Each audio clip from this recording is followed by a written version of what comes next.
ও ইনকলাব মঞ্চের মুখপাত্র শরীফ ওসমান হাদী আর আমাদের মাঝে নেই। ইন্না লিল্লাহি ওয়া ইন্না ইলাইহি রাজিউন। কিছুক্ষণ আগে সিঙ্গাপুরের পররাষ্ট্রমন্ত্রী ভিভিয়ান বালাকৃষ্ণন আমাকে টেলিফোনে এই হৃদয় বিদারক সংবাদটি জানিয়েছেন।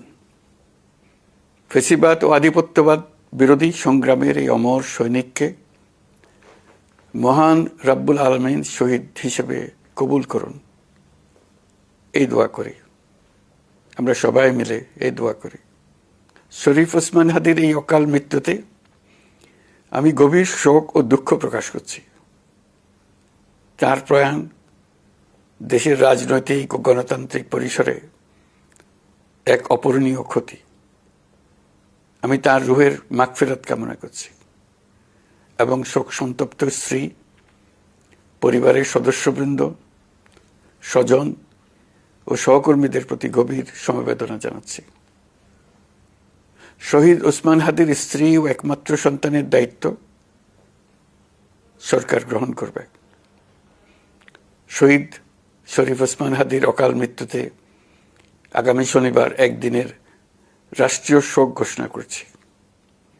এই উপলক্ষে শনিবার দেশের সব সরকারি, আধা সরকারি, স্বায়ত্তশাসিত প্রতিষ্ঠান, শিক্ষা প্রতিষ্ঠান সহ সরকারি বেসরকারি ভবন এবং বিদেশে বাংলাদেশ মিশনগুলোতে জাতীয় পতাকা অর্ধনমিত থাকবে।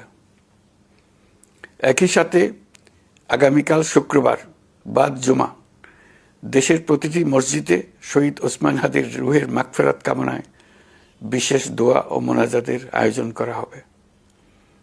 আপনারা তাতে শরীক হন। অন্যান্য ধর্মের উপাসনালয়গুলোতেও আয়োজন হবে বিশেষ প্রার্থনার। আমি বিশেষ কৃতজ্ঞতা জানাই সিঙ্গাপুর সরকারের প্রতি। তারা হাদীর চিকিৎসায় অত্যন্ত আন্তরিকতা ও পেশাদারিত্ব দেখিয়েছেন। বিশেষ করে সিঙ্গাপুরের পররাষ্ট্রমন্ত্রী ভিভিয়ান বালাকৃষ্ণন, যিনি একই সঙ্গে একজন বিশিষ্ট চিকিৎসক, তার প্রতিও।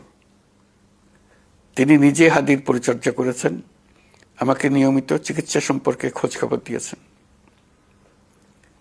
এই নৃশংস হত্যাকাণ্ডের সঙ্গে জড়িত সকল অপরাধীকে দ্রুত আইনের আওতায় আনা হবে এবং তাদের বিরুদ্ধে সর্বোচ্চ শাস্তি নিশ্চিত করা হবে। এ বিষয়ে কোনো ধরনের শৈথিল্য দেখানো হবে না। বিপ্লবী রক্তে উজ্জীবিত এই তরুণ নেতা ওসমান হাদী ছিলেন প্রতিবাদের অনন্য প্রতীক। তার কর্মের মধ্য দিয়ে তিনি শুধু প্রতিবাদ নয়, দেশপ্রেম, ধৈর্য ও দৃঢ়তার অনন্য দৃষ্টান্ত রেখে গেছেন। আমি দেশের সকল নাগরিকের প্রতি আন্তরিক আহ্বান জানাচ্ছি, আপনারা ধৈর্য ও সংযম বজায় রাখুন। আইনশৃঙ্খলা রক্ষাকারী বাহিনী ও সংশ্লিষ্ট সংস্থাগুলোকে পেশাদারিত্বের সঙ্গে তদন্ত কার্যক্রম পরিচালনা করে সুযোগ দিন। রাষ্ট্র আইনের শাসন প্রতিষ্ঠায় সম্পূর্ণরূপে প্রতিশ্রুতিবদ্ধ। আমি আবারও স্পষ্টভাবে বলতে চাই, ওসমান হাদী ছিলেন পরাজিত শক্তি ফ্যাসিস্ট সন্ত্রাসীদের শত্রু। তার কণ্ঠ স্তব্ধ করে বিপ্লবীদের ভয় দেখানোর অপচেষ্টা সম্পূর্ণভাবে ব্যর্থ করে দেন। ভয়, সন্ত্রাস কিংবা রক্তপাতের মাধ্যমে এদেশের গণতান্ত্রিক অগ্রযাত্রা কেউ থামাতে পারবে না। আমরা এখন গণতান্ত্রিক উত্তরণের চূড়ান্ত পর্যায়ে উপনীত হয়েছি। শহীদ হাদী ছিলেন এই প্রক্রিয়ার অবিচ্ছেদ্য অংশ। তার একান্ত ইচ্ছা ছিল আসন্ন নির্বাচনে প্রতিদ্বন্দ্বিতা করে নতুন বাংলাদেশ বিনির্মাণের পরবর্তী ধাপে সক্রিয় ভূমিকা রাখা। অত্যন্ত দুঃখের বিষয়, তার এই মহতী ইচ্ছা অপূর্ণ রয়ে গেল। তার স্বপ্ন বাস্তবায়নের দায় আজ সমগ্র জাতির কাঁধে ন্যস্ত। আগামী দিনগুলোতে আমাদের সবাইকে ধৈর্য, সংযম, সাহস ও দূরদর্শিতার সঙ্গে এগিয়ে যেতে হবে, যাতে নির্বাচন ও গণতন্ত্রের শত্রু ফ্যাসিস্ট সন্ত্রাসী অপশক্তিকে চূড়ান্তভাবে পরাজিত করা যায়। এই শোকের মুহূর্তে আসুন আমরা শহীদ শরীফ ওসমান হাদীর আদর্শ ও ত্যাগকে শক্তিতে পরিণত করি, ধৈর্য ধারণ করি, অপপ্রচার ও গুজবে কান না দিই এবং যে কোনো হঠকারী সিদ্ধান্ত থেকে বিরত থাকে। যারা দেশকে অস্থিতিশীল করতে চান